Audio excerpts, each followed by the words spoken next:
Tema kita pada hari ini, lebih dari senang kamu butuh tenang. Karena senang sifatnya sementara dan tidak konsisten. Senang, sesaat susah. Tapi kalau tenang itu berketerusan. Kita bisa lihat langit tenang. Kita bisa lihat lautan tenang. Tenang itu sifatnya lama. Sementara kalau senang sifatnya hanya sebentar. Sebentar kita senang, sebentar kita susah. Senang itu biasanya disebabkan karena sesuatu yang datang dari luar. Sementara tenang disebabkan karena sesuatu yang datang dari dalam dirimu. Karenanya orang yang tidak bisa tenang, tidak bisa meraih ketenangan dari dirinya sendiri, akan sulit untuk bisa tenang dalam keadaan apapun. Orang yang sulit untuk tenang, untuk bisa cari ketenangan dari dirinya sendiri, itu akan sulit untuk mendapatkan ketenangan dalam segala keadaan. Ketika remaja atau bahkan sudah mulai memasuki usia kepala dua, dia mikir, atau bahkan dari sejak kecil nih ya, orang mikir, anak mikir, kalau saya sudah lulus saya akan tenang. Udah lulus, tenangkah? Enggak. Nyari sekolahan kelanjutan dari SD ke SMP, dari SMP ke SMA.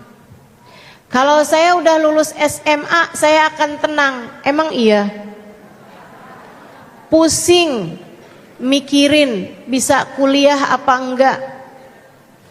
Ketika bisa kuliah, pusing mikirin kuliah di mana, diterima apa enggak. Akhirnya kuliah, dia pikir, kalau saya sudah lulus kuliah, saya akan tenang. Emang iya? Mulailah dia sibuk bekerja. Dia pikir kalau saya sudah dapat pekerjaan, bisa dapat gaji, saya akan tenang. Emang iya? Enggak. Habisnya dia dapat gaji, dia pun enggak tenang. Karena suka dikatain jomblo. Ditanyain, kapan kamu kawin? Dia udah jawab, hari Minggu. Gak tahu minggu yang kapan. Hatinya gelisah. Teman-teman udah pada mulai membagikan undangan nikah. Saya padahal gak kalah cantiknya. Kenapa jodoh saya tidak kunjung terlihat hilalnya?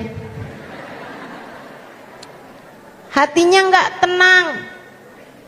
Dia berpikir kalau saya udah kawin saya akan tenang. Emang iya, Bu?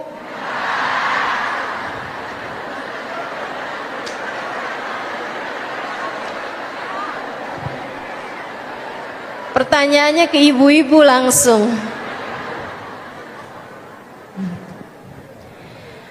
Mungkin hanya senang di awal-awal pernikahan, makanya namanya honeymoon. Bulan madu. Manis, Bu, madu itu, Bu. Tapi kan bulan.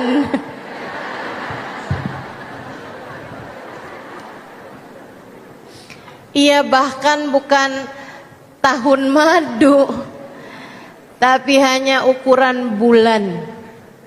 Mulai masuk 6 bulan, 7 bulan, mulai tagihan-tagihan.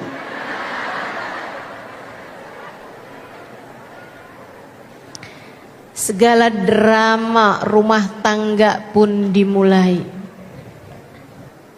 Kalau bulan-bulan pertama biasanya masih dapat menikmati hasil amplop.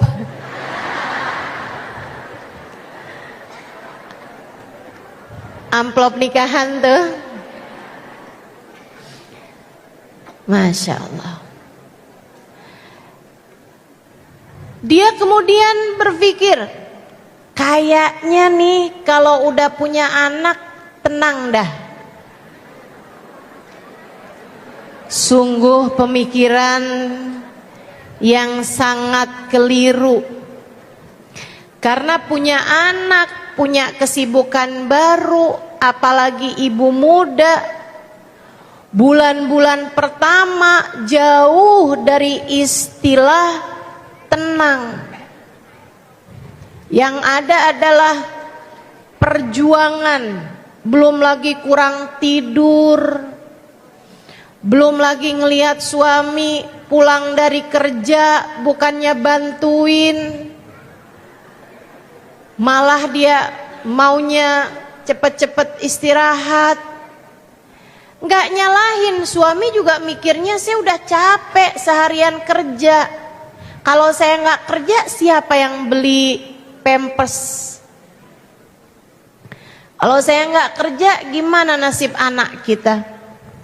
Saudaraku sekalian yang saya muliakan, kalau kamu cari tenang, tenang itu tidak ada di luar dirimu. Tidak ada tenang di luar dirimu. Kalau kamu menganggap bahwa kamu akan bahagia, kamu akan tenang ketika kamu sudah punya ini itu, ketika kamu sudah berkeluarga dan seterusnya, itu namanya bukan tenang, melainkan senang. Dan sekali lagi saya sampaikan, senang sifatnya sebentar.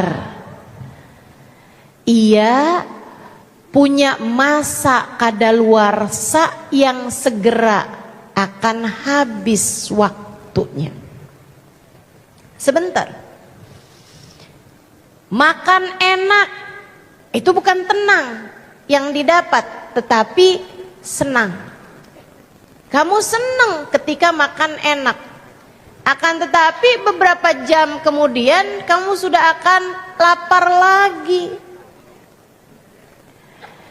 Apapun aja dari bentuk kesenangan itu selalu sifatnya hanya sementara. Senang sebentar.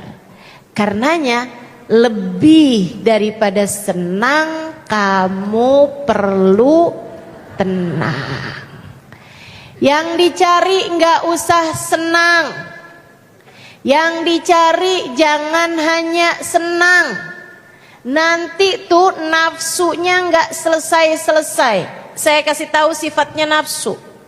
Saudaraku sekalian saya muliakan, orang yang nggak punya uang, yang nggak pernah punya uang banyak misalnya, ketika satu hari dia punya uang banyak, dia senang.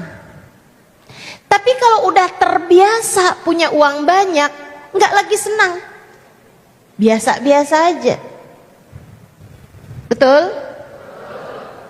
Orang yang maaf-maaf, misalnya nih, mukanya nggak jelas,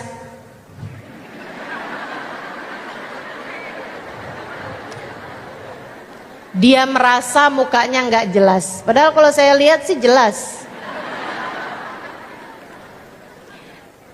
Dia ngerasa nih hidung saya nih kurang mancung, alis saya nih kurang melingkar, bibir saya nih kurang merah.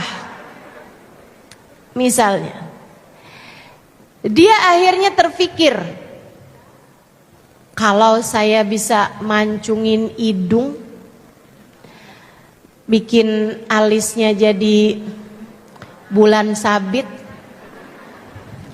bibir saya jadi merah merekah, saya akan senang.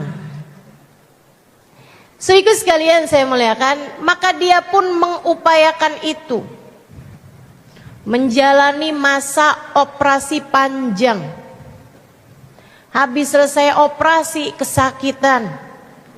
Enggak apa-apa deh, sabar demi kecantikan. Saudaraku sekalian saya muliakan, habis itu dibuka perbannya, dia lihat hidungnya nangkring sekarang. Dia bikin alisnya, dia sulam. Jadi bagus alisnya kayak bulan sabit. Saudaraku sekalian saya muliakan, dia pakein sulam di bibir. Jadi merah bibirnya, gak usah pakai lipstik. Saudaraku sekalian, dia seneng. Berapa lama? Berapa lama senengnya? Sehari, 2 hari, seminggu, 2 minggu, sebulan, 2 bulan, udah gak ada lagi kesenangannya. Sebab kesenangan bukan berasal dari luar dirimu itu. Seneng tuh gak berasal dari luar. Sifatnya semuanya sementara. Maka jangan kejar senang. Gak akan ada habis-habisnya. Sebentar aja, habis itu hilang. Nanti nih nafsunya kepengen lagi. Udah alis bener, jelas, hidung jadi jelas, kemudian bibir jadi jelas. Dia ngerasa nih kayaknya tulang pipi perlu ditonjolkan. Nih kayaknya di bawah mata mulai kendor, perlu ditarik benang. Sian tuh muka udah jadi kayak kain, ditarik benang, disulam, dibordir.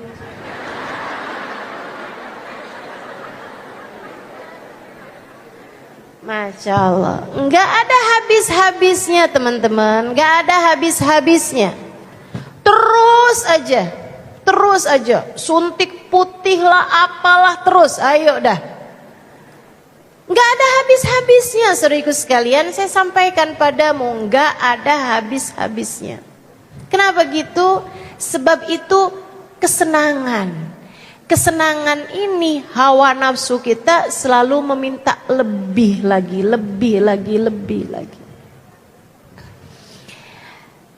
Adik-adik remaja nih, kalau saya punya pacar pasti saya akan bahagia. Ada yang ngucapin selamat pagi.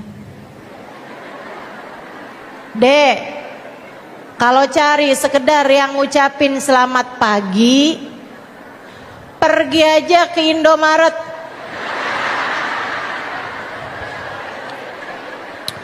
Kan seneng ustazah, ada yang nanyain udah makan apa belum.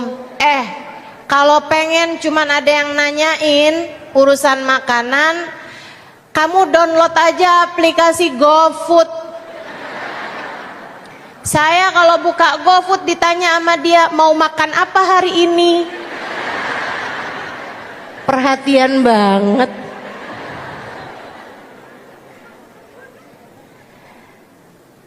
Itu semuanya kamu anggap sebagai sebuah kesenangan. Tapi dek, ku sampaikan padamu, saya gak pernah lihat orang lebih ngesianin daripada orang yang lagi pacaran. Kesian, senengnya bentar, abis itu susahnya lama. Tanyakan pada bantal di kamar tidurnya. Ada banyak malam-malam yang dia menangis karena takut pacarnya diambil perempuan lain.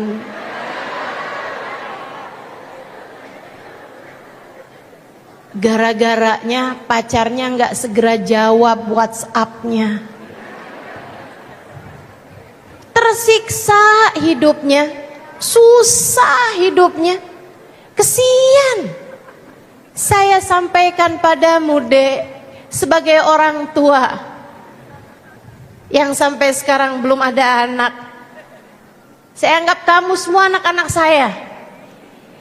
Lah amin.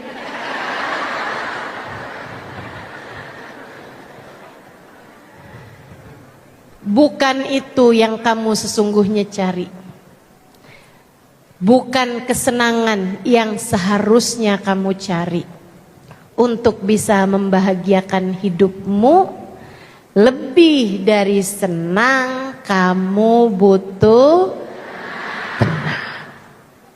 Maka dengarkan saya. Para ibu, biasanya kalau adik-adik urusannya pacaran. Kalau ibu-ibu nih urusannya uang.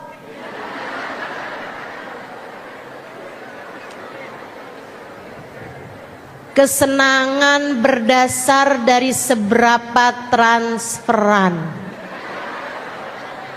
Makanya banyak ibu-ibu yang suasana hatinya bergantung tanggal. Tanggal muda happy, giliran udah tanggal pertengahan hilang happynya. Tanggal tua, ya Allah, di awal bulan adegannya kayak di film romantis, di tengah bulan mulai drama, di akhir bulan film horor. Begitukah rumah tanggamu? Jika iya, simak baik-baik. Saya akan menyampaikan kepadamu tentang bagaimana seharusnya kamu mengelola hatimu agar memiliki hati yang tenang, sehingga dalam segala keadaan kamu akan selalu dapat kembali kepada hatimu sendiri. Pulang harusnya ke hati, kembali harusnya kepada jiwamu sendiri.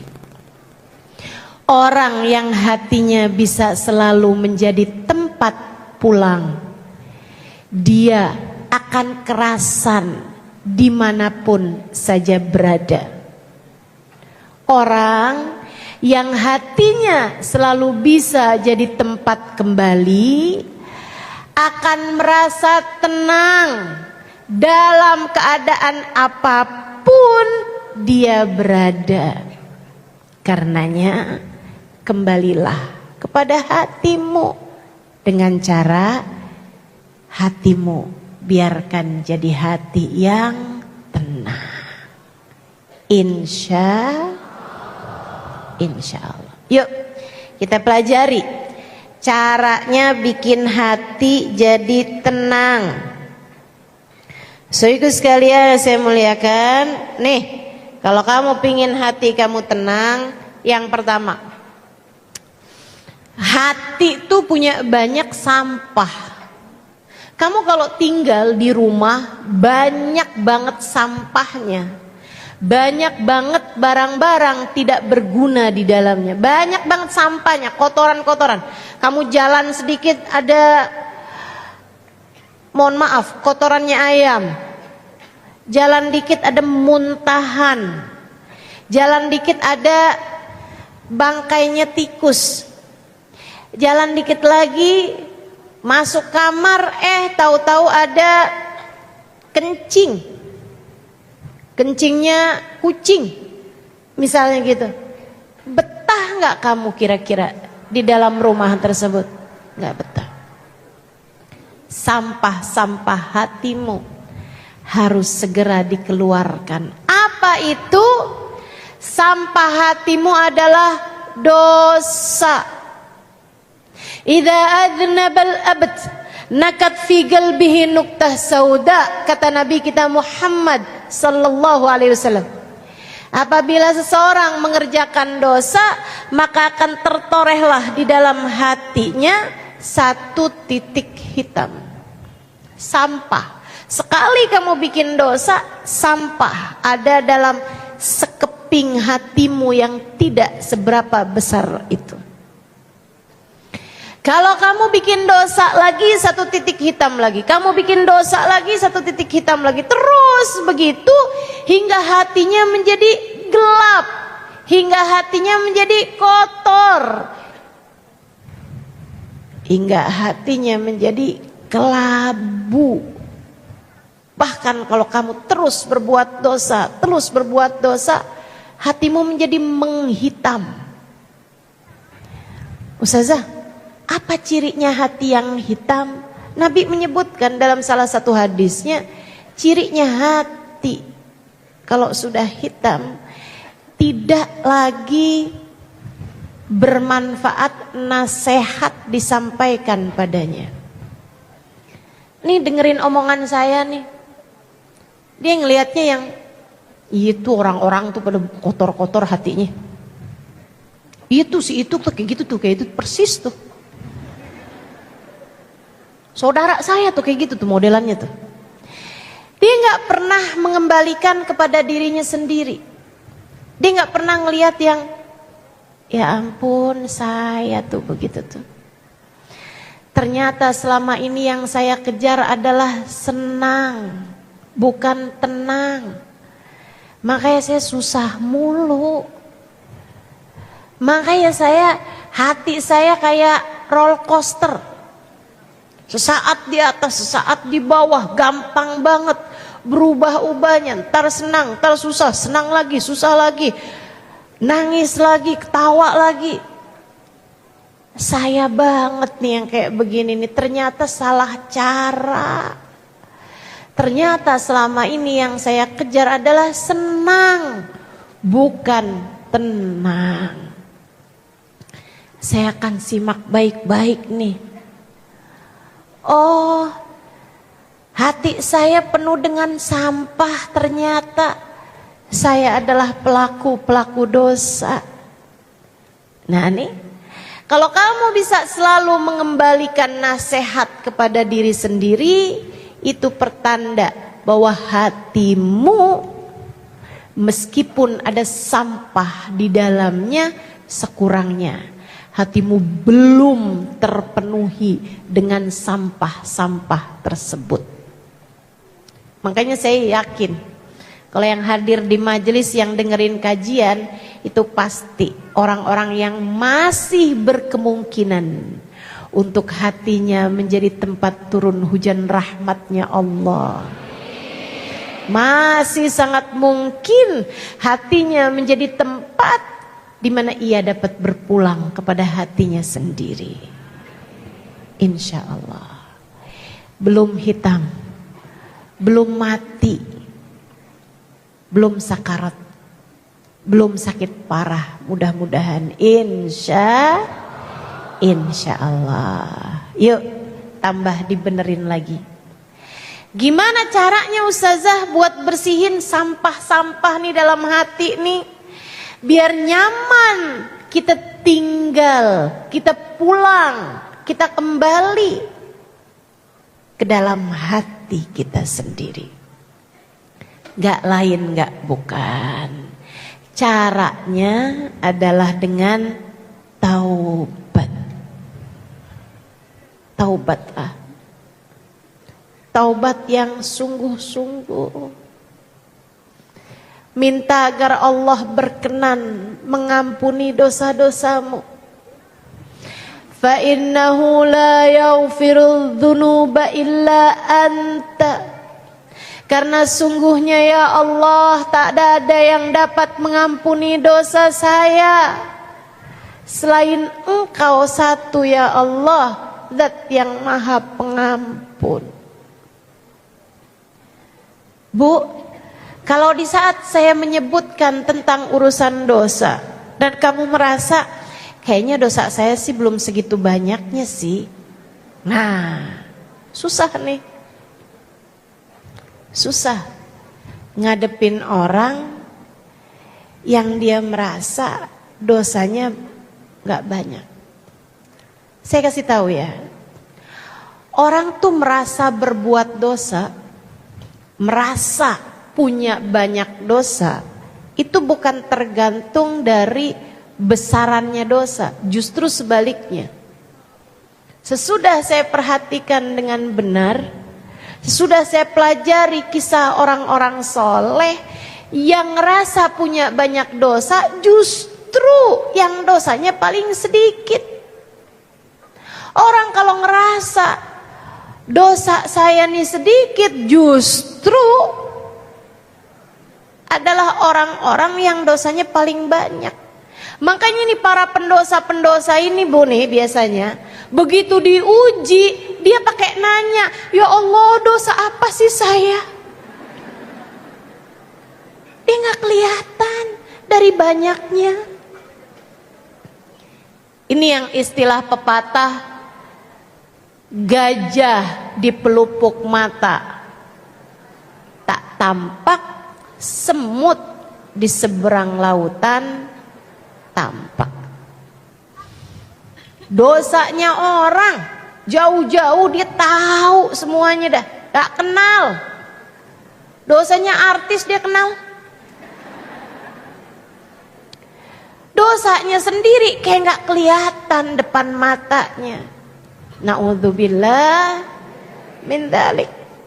Saudaraku sekalian saya muliakan, Nabi Muhammad menceritakan dalam salah satu hadisnya, innal munafik, orang munafik ngelihat dosanya, orang munafik, orang yang jauh dari Allah Subhanahu wa taala, yang hatinya enggak punya iman, ngelihat dosanya kayak ngelihat lalat di hidungnya, ditepis begitu aja.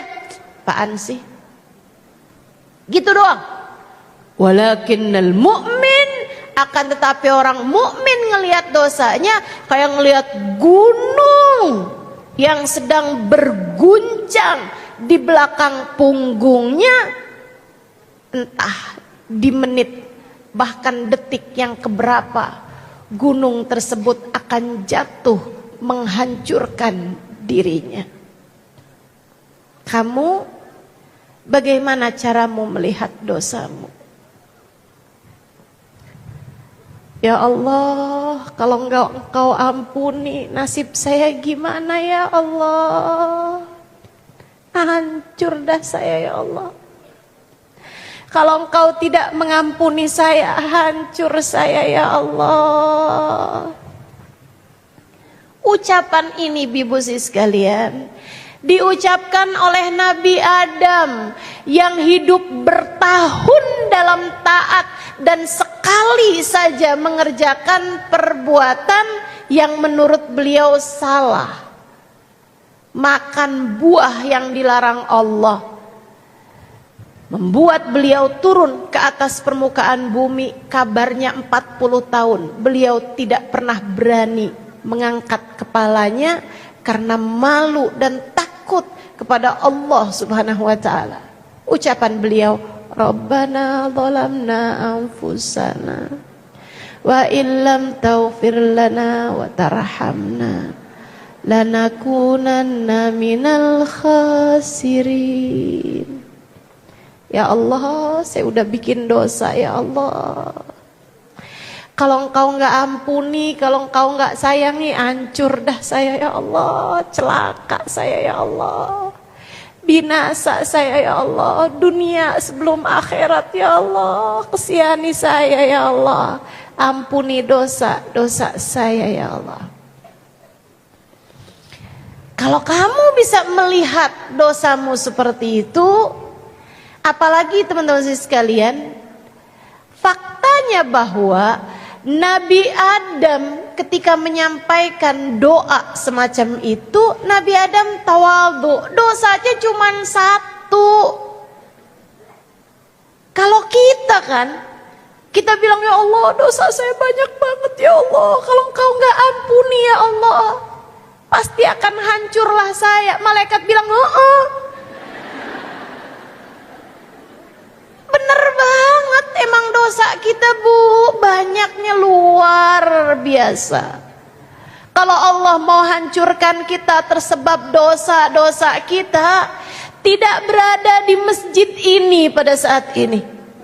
Kalau Allah mau menghancurkan kita disebabkan dosa-dosa kita, tak ada sesiapapun mau duduk di sampingmu itu pada saat ini.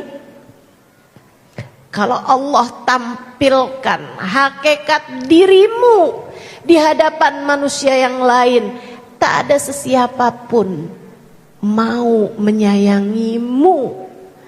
Apalagi Allah subhanahu wa ta'ala jalla jalaluhu wa ta'ala azamatuh.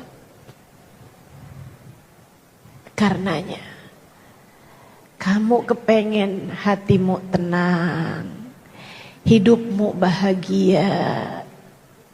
Apalagi jika yang kamu cari bahagia di dunia, mati husnul khotimah, akhirat masuk surga. Kalau yang kamu kejar itu, kalau yang kamu cari itu, maka nomor satu yang harus kamu lakukan adalah taubat. Taubatilah dosamu. Minta ampun sama Allah. Kamu pantas melakukannya. Kamu pantas melakukannya. Kamu pantas melakukannya. Menangislah kepada Allah. Bangunlah di waktu malam. Saat yang lain sedang tertidur, kamu pantas melakukannya. Cari muka di hadapan Allah. Cari perhatian Allah. Kamu pantas melakukannya. Kamu semestinya melakukannya. Kalau Allah mau menghukummu atas dosa-dosamu, ya Allah, kamu tidak akan selamat, saudariku sekalian. Kalau Allah mau menghukum kita atas apa yang telah kita lakukan, atas dosa-dosa yang telah kita perbuat, tak ada sesiapapun di antara kita yang dapat selamat dunia sebelum akhirat. Kalau Allah mau memperhitungkan satu saja dari ribuan dosa-dosa kita, saya rasa tak ada sesiapapun yang akan selamat saat melewati jembatan Sirat.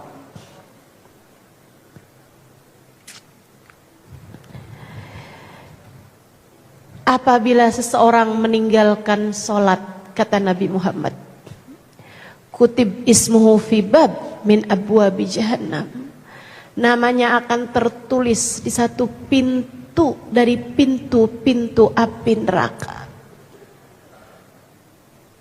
Fulan bin Fulan harus masuk lewat pintu ini. Sehingga apabila dia nanti lewat di atas jembatan, pintu tersebut akan memanggil namanya, membuat dia tergelincir dari jembatan tersebut dan masuk ke dalam api neraka.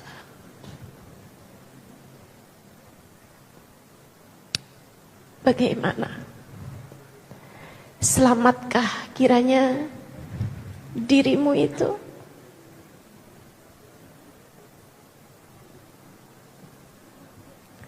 Kita punya banyak dosa. Dosa kita kepada Allah atas melanggar apa yang diperintahkan Allah. Belum lagi dosa kita antar sesama manusia. Menyakiti hati suami,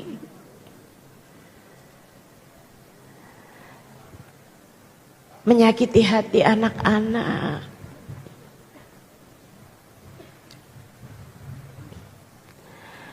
Belum lagi perbuatan-perbuatan dosa yang lain yang hanya Allah Subhanahu wa taala yang mengetahuinya.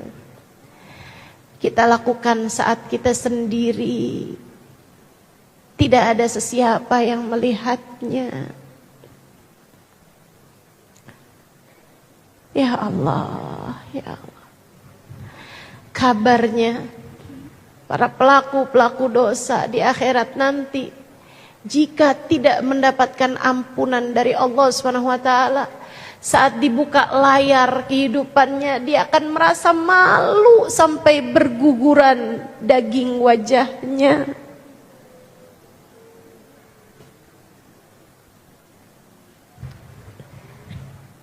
Kalau kita tidak mendapatkan ampunan Allah, hancur kita.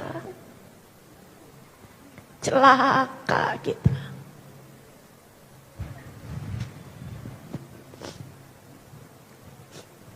Siapapun kita, kamu jangan andelin, tapi kan saya anaknya Fulan bin Fulan, tapi kan saya cucunya Fulan bin Fulan, tapi kan saya punya banyak kebaikan-kebaikan, tapi kan saya udah haji berulang-ulang, tapi kan saya sedekah udah banyak, tapi kan saya bikin majlis dihadiri ribuan orang, tapi kan saya menyampaikan hadis-hadis Nabi, ayat-ayat Al-Quran, saya mengajar, saya mengajak orang berdakwah di jalan Allah, tapi kan saya selalu mengerjakan tahajud di waktu malam, tapi kan kita tidak tahu adakah Allah berkenan menerima amal ibadah kita. Saudaraku sekalian, Allah tidak pernah punya kewajiban memasukkan kita ke dalam surga. Allah punya hak penuh. Tak ada sesiapapun yang dapat menghalanginya tatkala Ia marah dan memasukkanmu ke dalam murka-Nya. Tak ada sesiapapun yang dapat mencegah ketika Allah Subhanahu wa taala marah hingga menjerumuskanmu ke dalam neraka. Tak ada sesiapapun yang dapat mencegah ketika Allah marah kepadamu, bahkan mencabut keimananmu sesaat sebelum datang kematianmu. Tak ada sesiapapun yang dapat mencegah ketika Allah marah kepadamu hingga di hari akhirat nanti, saat Nabi Muhammad menggiring umatnya, kamu tersesat di sana, kamu tak dapat menemukan jalannya, kamu menjadi seseorang yang terusir, terkeluarkan dari rombongan umat Nabi Muhammad sallallahu alaihi wasallam. Kamu, saya bukan sesiapa di hadapan Allah. Kamu, saya, kita semua tak punya apa-apa yang dapat kita andalkan di hadapan Allah. Maka untuk segala dosa yang telah kamu lakukan, menangislah di hadapannya. Bangunlah di waktu malam, salatlah beberapa rakaat, ingatlah dosa-dosamu, kemudian ingatlah bahwa Allah sangat mungkin untuk menghabisimu, membencimu, menghancurkanmu tersebab satu dosa yang sudah kamu lakukan, Bagaimana pula dengan seluruh dosa yang telah kamu lakukan? Kemudian menangislah, panggillah namanya. Ya Allah, ya Allah, ya Allah. Ampuni dosaku ya Allah, ampuni dosaku ya Allah, ampuni dosaku ya Allah. Kasihanilah aku ya Allah, sayangilah aku ya Allah.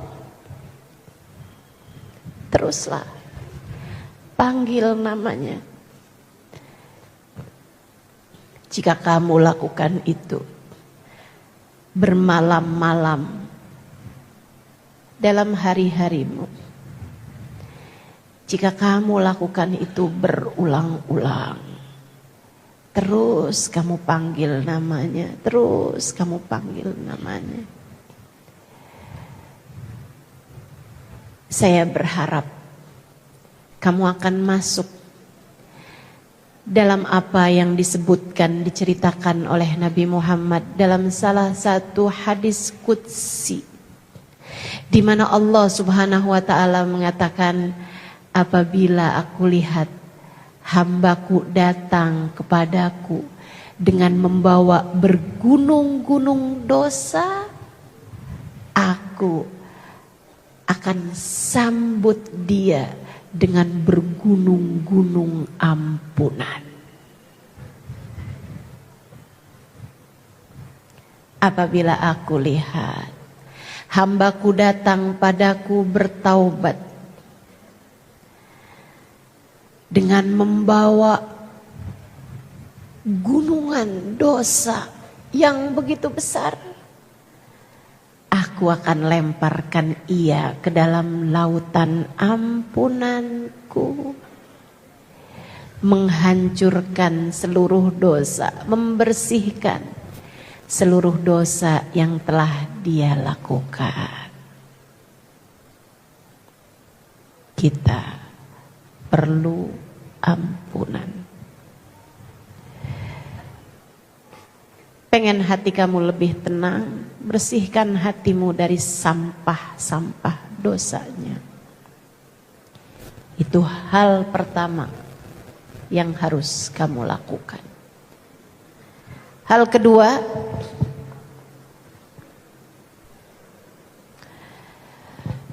bersihkan dosamu, bersihkan hatimu dari segala kebencian-kebencian. Pengen hati kamu tenang, pengen hidupmu tenang, hati kamu selalu jadi tempat yang menyenangkan untuk kamu pulang, untuk kamu kembali. Yang nomor 2 harus kamu lakukan, keluarkan segala kebencian di dalam hatimu terhadap hamba-hamba Allah Subhanahu wa taala. Jangan biarkan dendam, apalagi kesumat, mengotori ruang hatimu itu. Itu karat, teman-teman. Itu noda, teman-teman. Itu sulit dihilangkan, saudariku sekalian. Karenanya kamu perlu untuk sungguh-sungguh membersihkan hatimu dari rasa benci terhadap siapapun. Sebab kebencian dalam hatimu akan membuat hatimu tidak tenang. Lihatin aja seorang perempuan yang memiliki kebencian karena rasa cemburu terhadap siapapun aja. Dia pernah merebut hati suami saya. Hatinya penuh dengan kebencian. Dia berusaha untuk mencelakakan perempuan tersebut. Hingga cara haram sekalipun dia laksanakan. Dia datengin dukun satu ke dukun yang lain. Dia santet, dia teluh perempuan tersebut. Bu, Saya tidak membenarkan perempuan yang merebut hati suamimu, tentu tidak. Tentu tidak. Bukan saya membela. Saya tidak sedang membela dia. Saya sedang membela hatimu. Biar hatimu bisa hidup lebih tenang. Maafkan. Saya nggak ada urusan sama perempuan yang seperti itu. Terserah. Dia mau memilih jalan yang salah, terserah. Akan tetapi saya membela dirimu yang hadir di tempat ini. Dengan pemikiran bahwa semua yang hadir di tempat ini nggak ada yang jadi pelakor.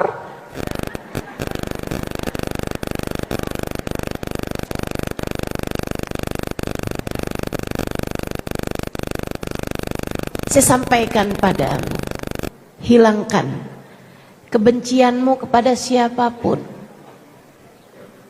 Saya nggak membela orang itu. Saya membela hatimu. Saya nggak kesian sama dia. Saya kesian sama kamu. Kalau kamu terus-terusan naruh dendam di dalam hatimu itu, hidup kamu jadinya nggak tenang. Hidup kamu jadinya selalu khawatir, selalu gelisah. Kamu jadi merasa saya trauma. Yuk belajar.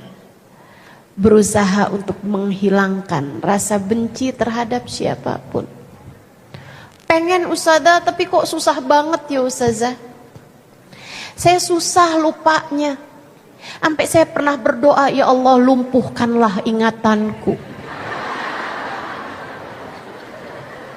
Ngapain? Kamu doa biar amnesia gitu?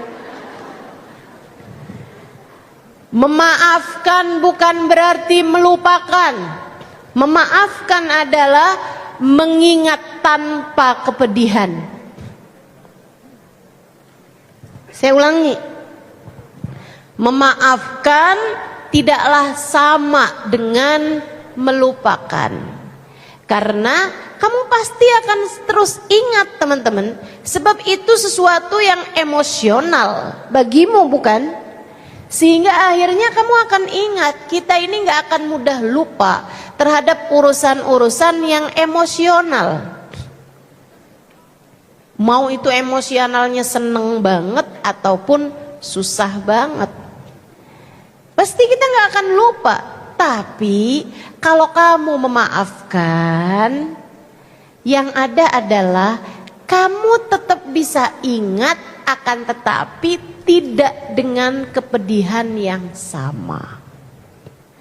Rasanya udah enggak jadi pedih lagi. Enggak bisa tuh ustazah. Apakah saya kurang berusaha? Bukan, mungkin kamu sudah berusaha, hanya saja kamu salah caranya. Caranya tuh bukan dengan kamu mengingat-ingat kebaikan suami, nggak bisa, nggak bisa. Caranya tuh juga bukan dengan kamu bikin romantis, kayak ada lagunya itu ya. Bukan. Melainkan caranya tuh bukan di luar dirimu sendiri teman-teman sekalian. Melainkan caranya dengan kamu memahami makna firman Allah Ta'ala, inna lillahi wa inna ilaihi raji'un. Semua milik Allah dan semua kembali kepada Allah. Sebab semuanya dari Allah. Tak ada apapun terjadi kecuali dengan izin Allah. Semua terjadi dari Allah. Dari Allah. Ustazah, kalau dari Allah, kenapa Allah memberikan kepedihan sedalam ini? Kenapa Allah memberi kepahitan sampai sebegini? Ya pasti ngerti, pasti Allah bakalan ngasih kepahitan dalam dirimu. Sebab Allah ingin menyembuhkanmu. Kamu cintanya kepada suami terlalu dalam. Kamu sayangnya sama dia berlebihan. Kamu bergantungnya kepada dia sampai membuat Allah cemburu. Hingga Allah mematahkan hatimu. Seolah Allah berkata, lihatin, cinta manusia dapat mengecewakanmu. Sebab hanya cintakulah yang dapat senantiasa mendampingimu. Karenanya sering saya sampaikan padamu, ketika Allah menjadikan hatimu patah, itu adalah karena Allah hendak menuntun langkahmu kembali kepadanya. Saat kamu dikecewakan oleh seorang manusia, itu adalah tali yang Allah ulurkan kepadamu untuk menarikmu kembali kepadanya. Bukan wanita itu yang dituju, bahkan bukan suamimu yang dituju oleh Allah untuk kamu kembali, melainkan dirimu sendiri.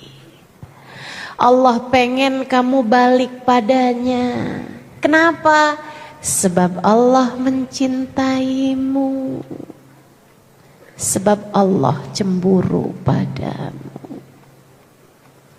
Jelas? Lah kenapa malah kamu gak bisa maafin dia?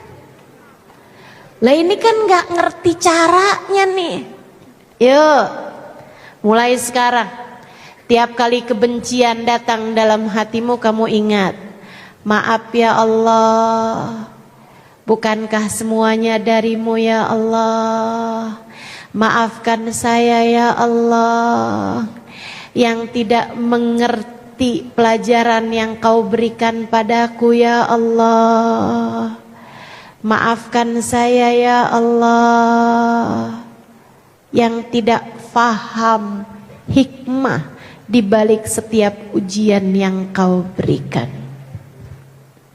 Gitu. Untuk semua hal, Ustazah, saya sih alhamdulillah. Saya sih gak benci sama orang karena suami saya direbut orang, Ustazah. Suami saya alhamdulillah gak pernah direbut perempuan lain, Ustazah. Saya doangan yang mau sama dia.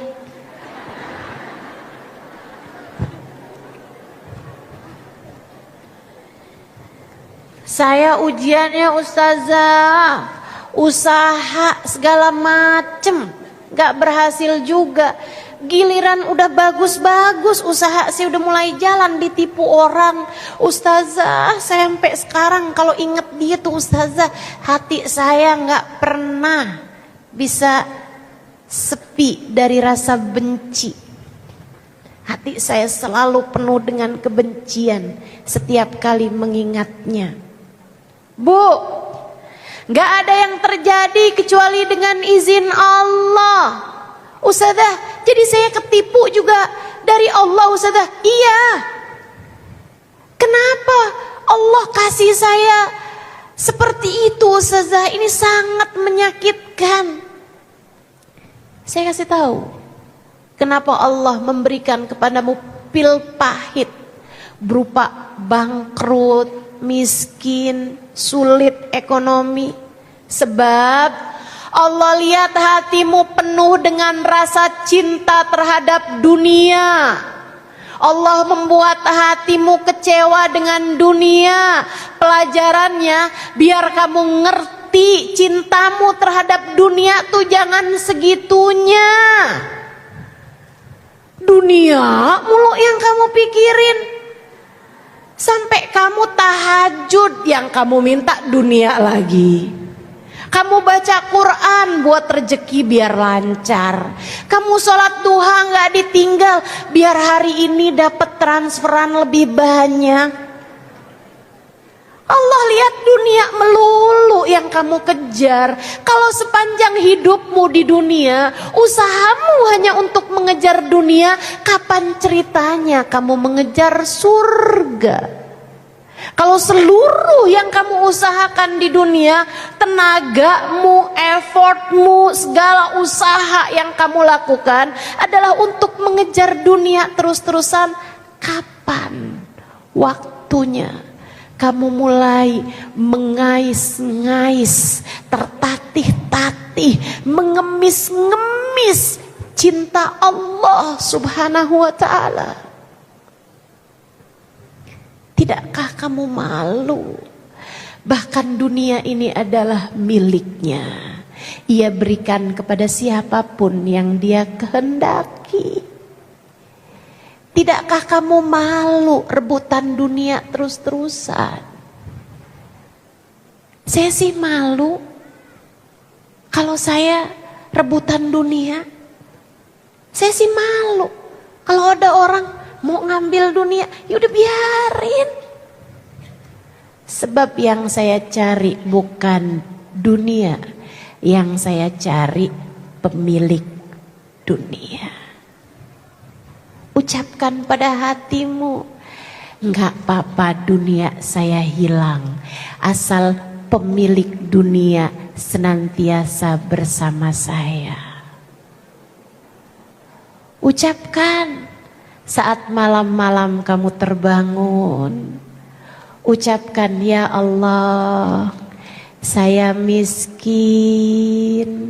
saya susah secara ekonomi, saya enggak punya banyak harta, tapi saya tidak takut ya Allah, sebab bersamaku ada Engkau, pemilik seluruh jagat raya.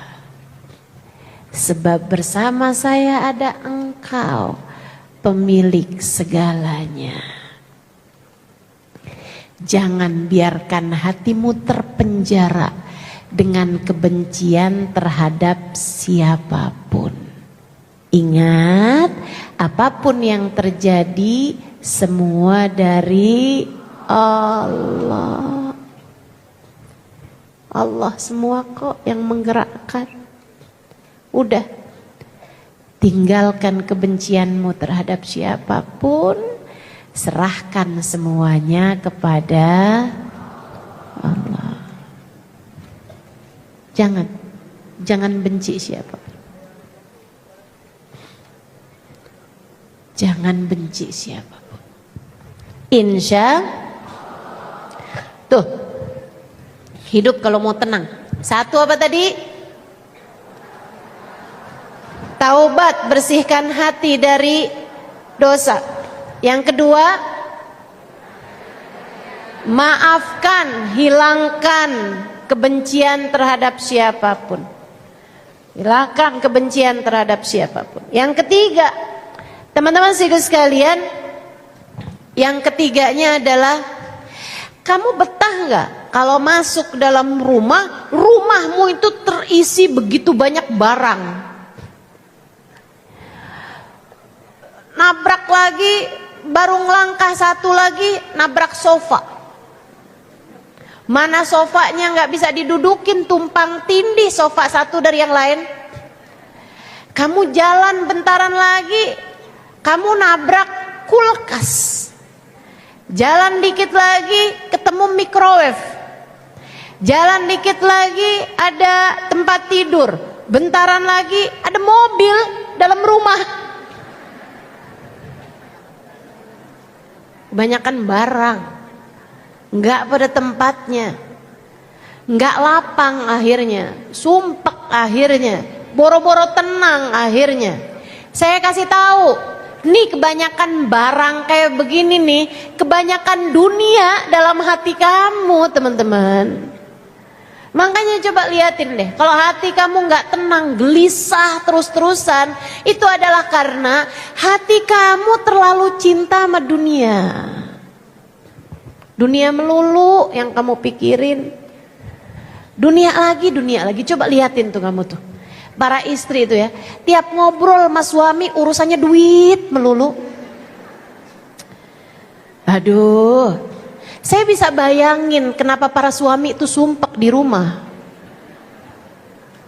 Tiap ngelihat istrinya yang dilihat tagihan. Begitu ketemu sama istrinya udah tahu aja nih. Ini istrinya nih mau ngomongin urusan apa udah paham dia. Semuanya angka. Ya sumpek lah. Suamimu sumpek, kamu juga sumpek. Terus kamu nanya, kok hidup saya gak bisa tenang ya? Ya iya. Dan kamu mikir, nih hati saya nih gak tenang nih, karena saya gak punya cukup banyak uang.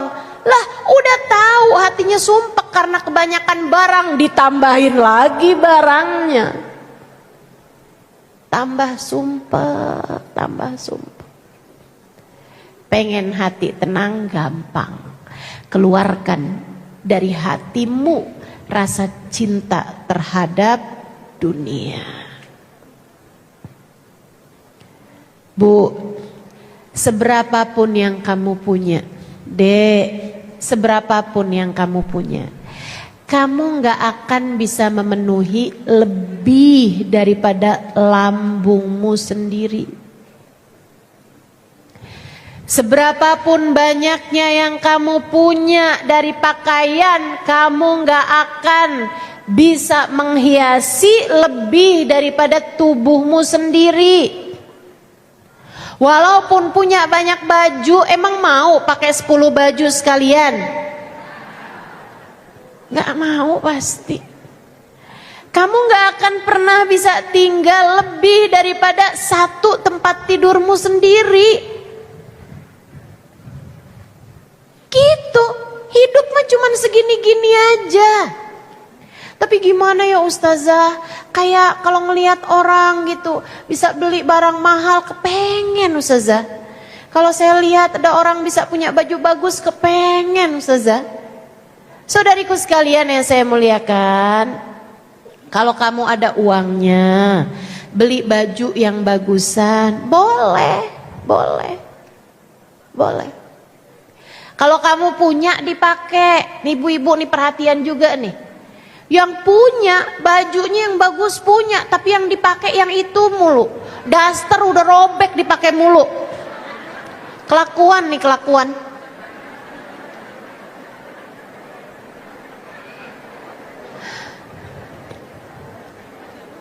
Jangan juga teman-teman, jangan juga. Fa'amma wa amma bi ni'mati rabbika fahaddits. Kata Allah gitu. Terhadap nikmat Tuhanmu kasih lihat, ceritain dengan perbuatan.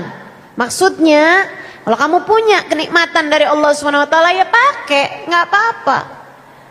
Jangan punya baju-baju yang bagus-bagus tapi yang dipakai yang udah bolong-bolong, udah robek-robek. Bilangnya adem, adem yang make, gerah yang lihat.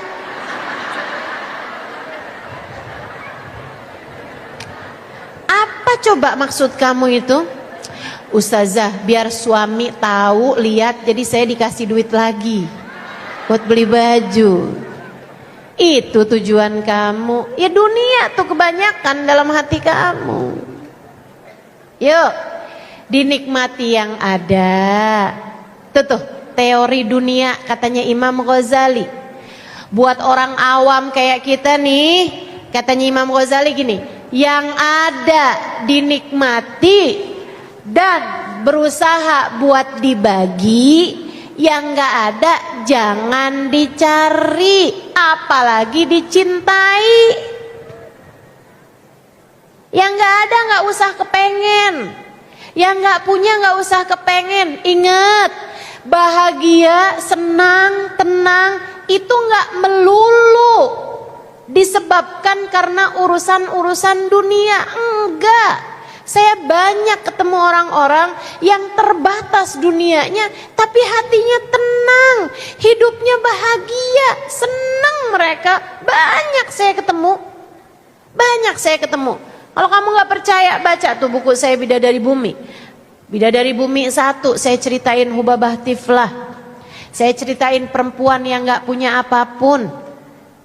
Di buku Bidadari 2 saya ceritain tentang penjahit yang cuman mau nerima uang dari jahitannya zaman itu ya 5.000 perak.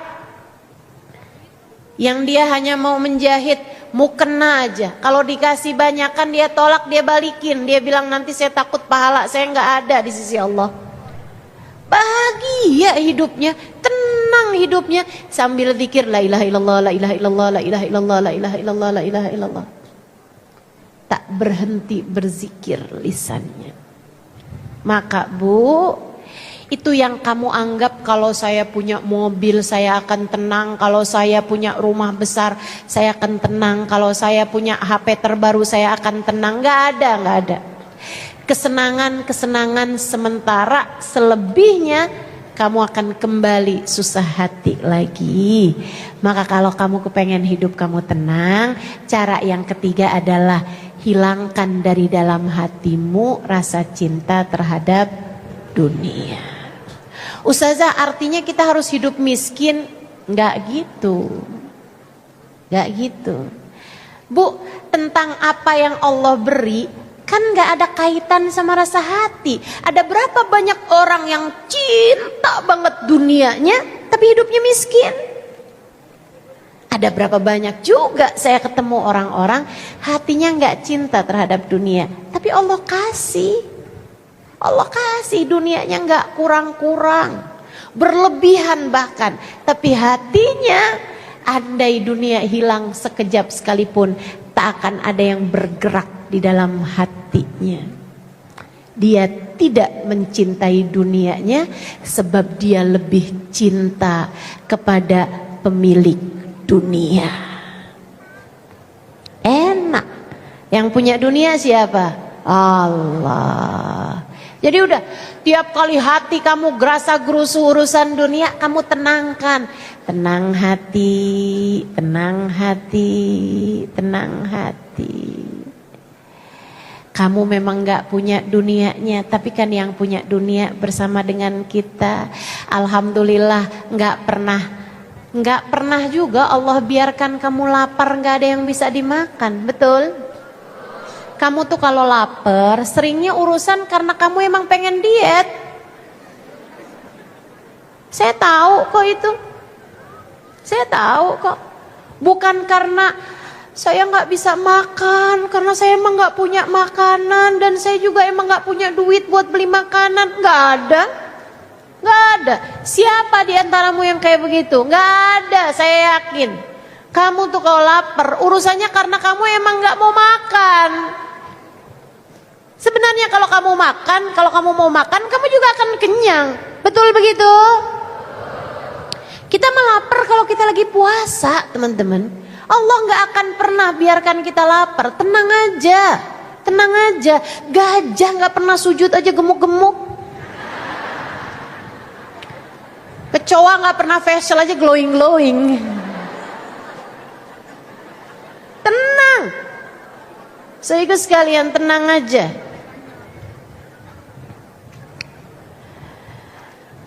Urusan dunia yang tenang. Allah udah jamin kok rezeki kita untuk sekedar makan minum udah Allah jamin. Baik.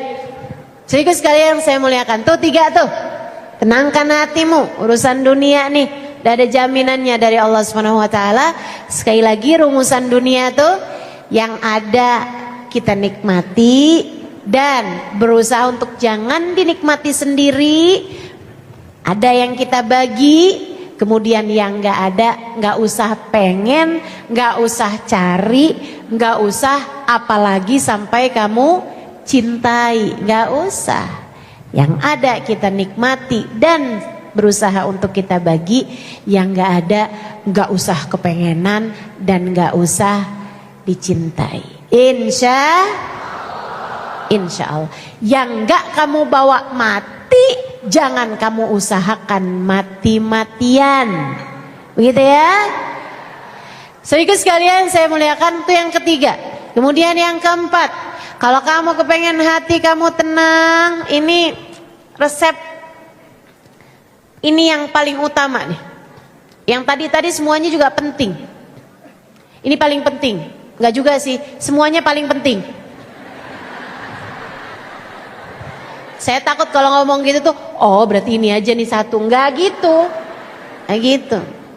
Semuanya tuh step by stepnya teman-teman sekalian. Taubatin dosa, angkat kebencian dari dalam hatimu. Kemudian yang ketiganya, hilangkan cinta dunia dari dalam hatimu itu. Berusaha semaksimal mungkin untuk kamu kurang-kurangin urusan dunia tuh dari dalam hati kamu. Kemudian naik lagi sekarang tingkatannya. Penting belajar untuk senang mengingat Allah. Belajar untuk zikrullah. Ingat Allah. Ingat Allah. Ingat Allah. Saya udah pelajarin diri saya. Makanya saya berani ngajar kepada teman-teman nih. Berani ngajarin hal ini karena saya udah lihat diri saya. Saya pelajari diri saya. Saya kalau lagi ngerasa sumpek, gelisah, galau, duka, merana, menderita. Udah saya lihat diri saya merasa begitu, merasa doang. Kita ini kan seringnya merasa doang. Hakikat merana, menderita tuh nggak ada sebenarnya. Masih bisa makan, hujan-hujan masih bisa bikin mie rebus pakai rawit. Udahlah. Teman-teman sekalian, kita tuh amaras galau, gelisah, menderita, merana, itu tuh perasaan. Makanya saya sampaikan padamu, saya kalau lihat diri saya merana, merasa merana, merasa susah. Emang Ustazah pernah merasa kayak gitu? Iya pernah lah. Kamu pikir saya apa? Saya tuh 11-12 sama kamu, tenang aja. Dan saya nggak yakin saya yang 12, bisa jadi saya yang 11. Teman-teman sekalian yang saya muliakan, saya kalau udah ngeliatin, saya udah mulai takut, mulai gelisah, saya liatin diri saya. Pasti karena saya lagi mikirin saya. Pasti karena saya lagi nginget saya. Pasti karena saya tuh lagi memikirkan tentang saya. Tapi begitu saya balik dengan saya memikirkan tentang Allah, saya jadi mengingat Allah.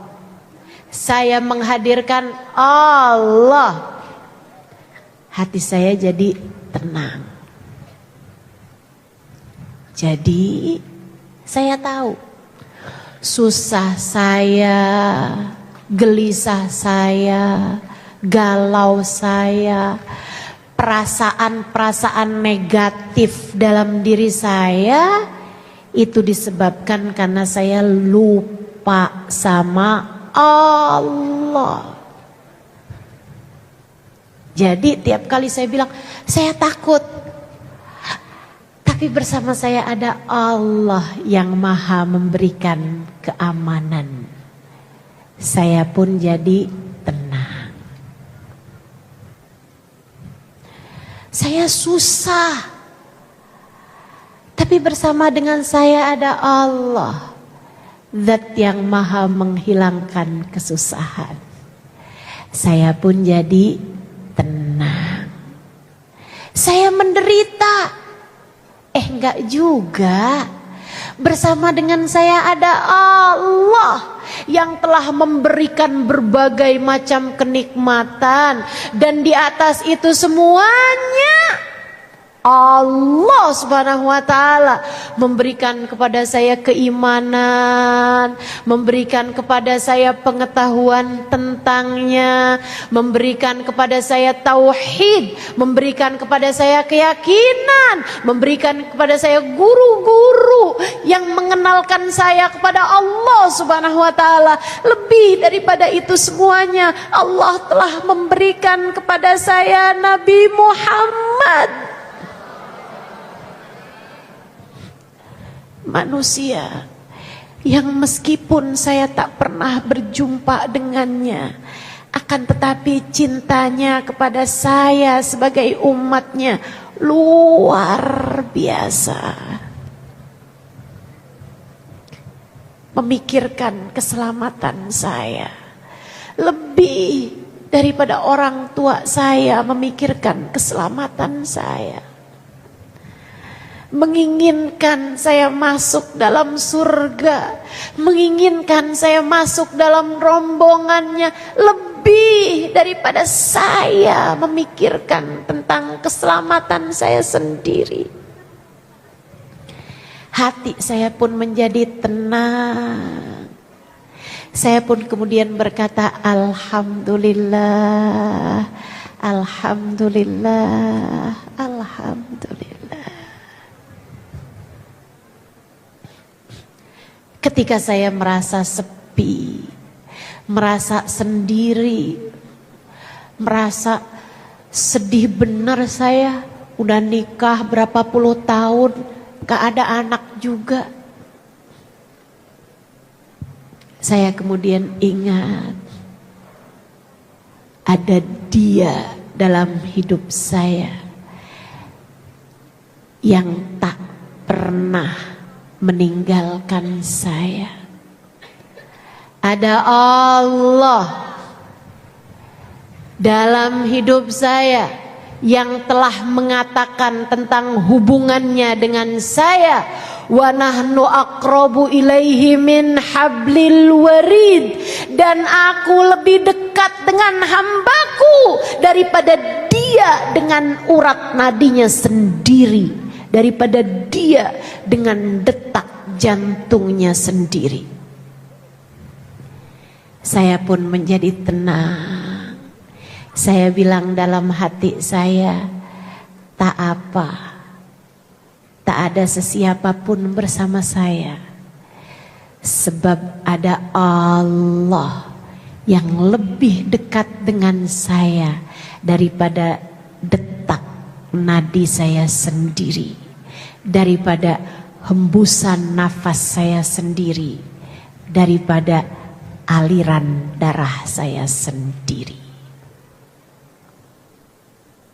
Ingat Allah. Hatimu tenang pasti. Hatimu tenang pasti. Ingat Allah. Saya sayang padamu, karenanya saya sampaikan ilmu ini. Saya sampaikan padamu karena saya kesian sama umatnya Nabi Muhammad. Saya tahu kehidupan dunia tak pernah ideal buat siapapun. Saya tahu kamu hidup di atas muka bumi ini jatuh bangun. Saya tahu kamu seringkali berada dalam kesusahan. Sesekali sehat, kadang-kadang sakit. Saya tahu. Karenanya saya sampaikan padamu apa yang seharusnya menjadikan hati kamu tenang, sehingga mudah-mudahan dengan ini kamu menjadi salah satu dari yang Allah ceritakan dalam Al-Quran. A'udzubillahi minasyaitonirrajim. Alladzina amanu wa tatma'innu qulubuhum bidzikrillah. Ala bidzikrillahi tatma'innul qulub. Kata Allah, orang-orang yang beriman hatinya tenang tatkala ingat Allah. Ketahuilah, hanya dengan mengingat Allah hatimu menjadi tenang. Insya Allah. Terakhir, kalau kamu pengen hati kamu tenang, teman-teman saya kasih tahu.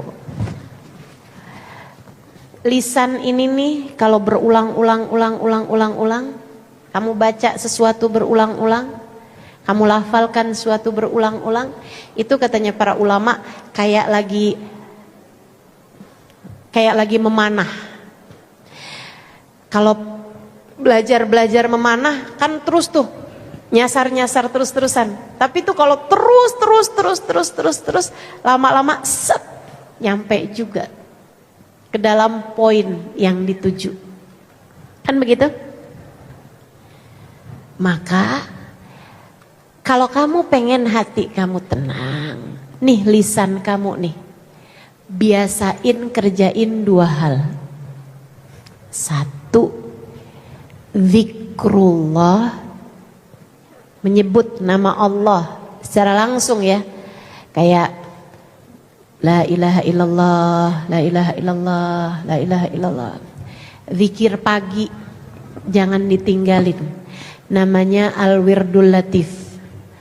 Kalau di kitab ada tuh, biasa disebut juga zikir pagi sore ya.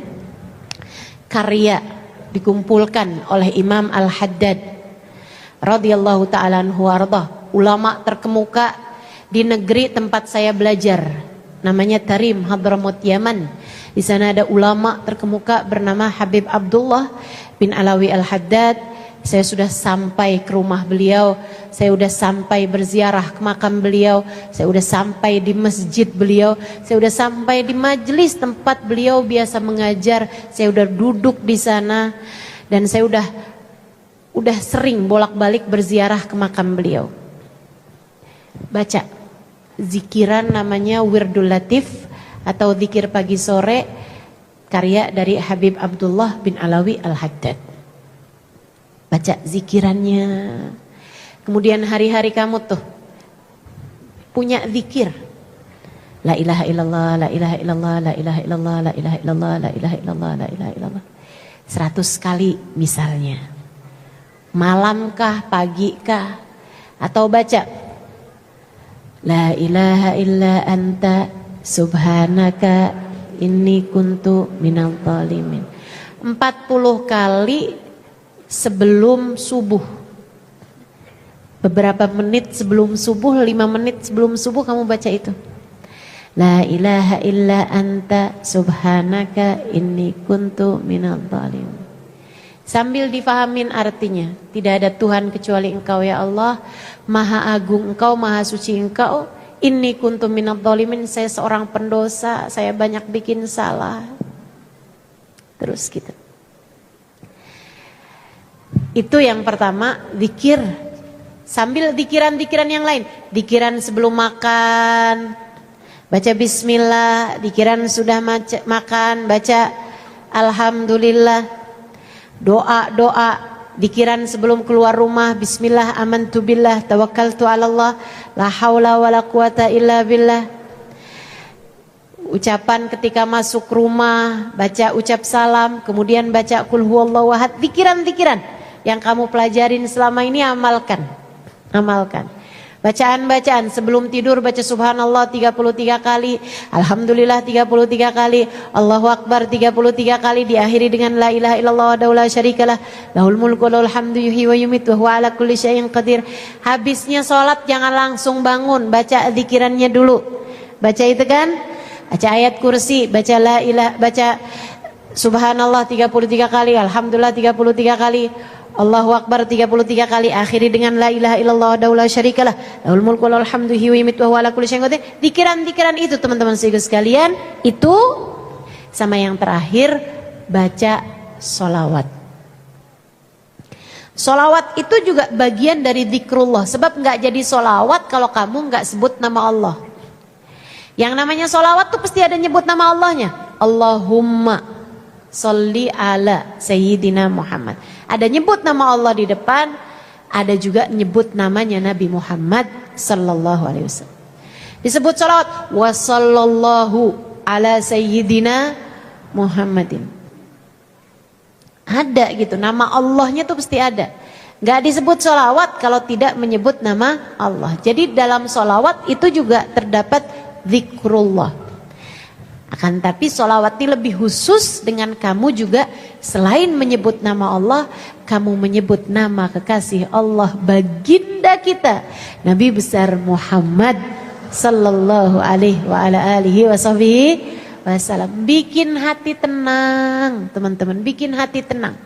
Itu adalah jaminan yang disampaikan baginda kita Nabi besar Muhammad sallallahu alaihi wasallam terhadap seseorang yang banyak baca sholawatnya. Ya Rasulullah, Kata seorang sahabat, "Inni ukthir minas salati alaikam ja'altuhu lak." Wahai Rasul, saya senang, saya banyak baca salawat kepadamu. Berapa yang saya hadiahkan untukmu? Kata Nabi Muhammad, terserah kamu. Kalau gitu Rasulullah, gimana kalau sepertiga?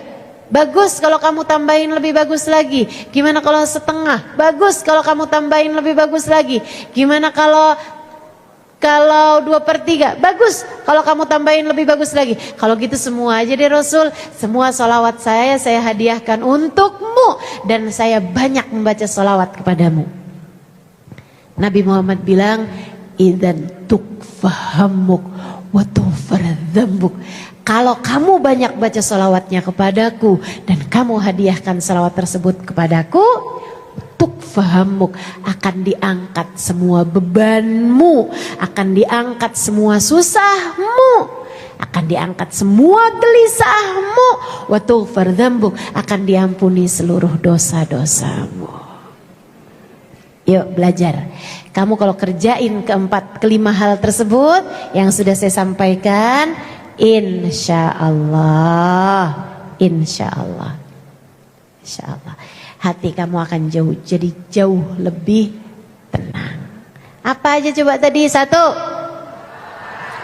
taubat, bersihkan hatimu dari sampah dosanya. 2, angkat kebencian sebab ia adalah noda-noda yang mengotori hatimu itu. 3,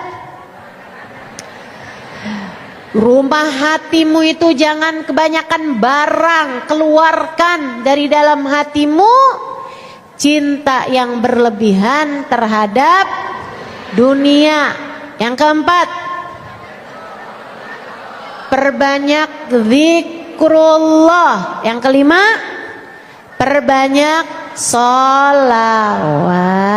5 hal itu insya Allah kalau senantiasa kamu kerjakan terus berketerusan, insya Allah jadi hati yang senantiasa damai, jadi hati yang senantiasa tenang. Sebab lebih dari senang kamu butuh tenang. Rabbana zalamna anfusana wa illam taghfir lana wa tarhamna lanakunanna minal khasirin. Rabbana atina fid dunya hasanah wal akhirati hasanah wa qina adzabannar. Mudah-mudahan dapat diamalkan dalam kehidupan, bukan hanya senang mendengarkannya, akan tapi dikaruniai Allah Subhanahu wa taala kemampuan untuk dapat mengamalkannya dalam kehidupan kita. Ala hadhihi niyyah wa bikulli niyatin salihah jami'ah syamilah ila hadratin Nabi Muhammad sallallahu alaihi wa ala alihi wa sahbihi wasallam. Al-Fatihah. A'udzu billahi minasy syaithanir rajim. Bismillahirrahmanirrahim. Alhamdulillahi rabbil alamin. Ar-Rahmanir Rahim. Iyyaka na'budu wa iyyaka nasta'in.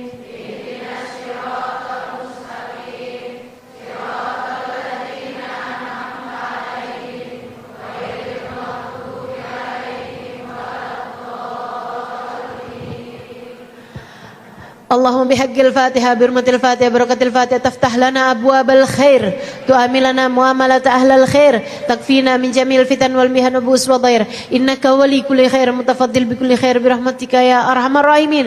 اللهم إنا نسألك زيادة في الدين وبركة في الأمور وصحة في الجسد وسعة في الرزق وتوبة قبل الموت وتوبة قبل الموت توبة قبل الموت ومغفرة بعد الموت وعفوا عند الحساب ومغفرة بعد الموت وعفوا عند الحساب وأمانا من العذاب ونصيبا من الجنة وارزقنا النظر إلى وجهك الكريم وارزقنا مرافقة بالنبي صلى الله عليه وسلم. اللهم إنا نسألك من العقول أوفرها ومن الأذهان أصفاها ومن الأعمال أزكاها ومن الأخلاق أطيبها ومن الأرزاق أزلها ومن العافية أكملها من الدنيا خيرها ومن الآخرة نعيمها بحق سيدنا محمد صلى الله عليه وسلم. اللهم اجعل جمعنا هذا جمعا مرحوما وتفرقنا من بعده تفرقا معصوما ولا تجعل اللهم لنا ولا فينا ولا معنا شقيا ولا مترودا ولا محروما. اللهم ربنا تقبل منا إنك أنت السميع العليم وتب علينا إنك أنت التواب الرحيم بفضل سبحان ربك رب العزة عما يصفون وسلام على المرسلين والحمد لله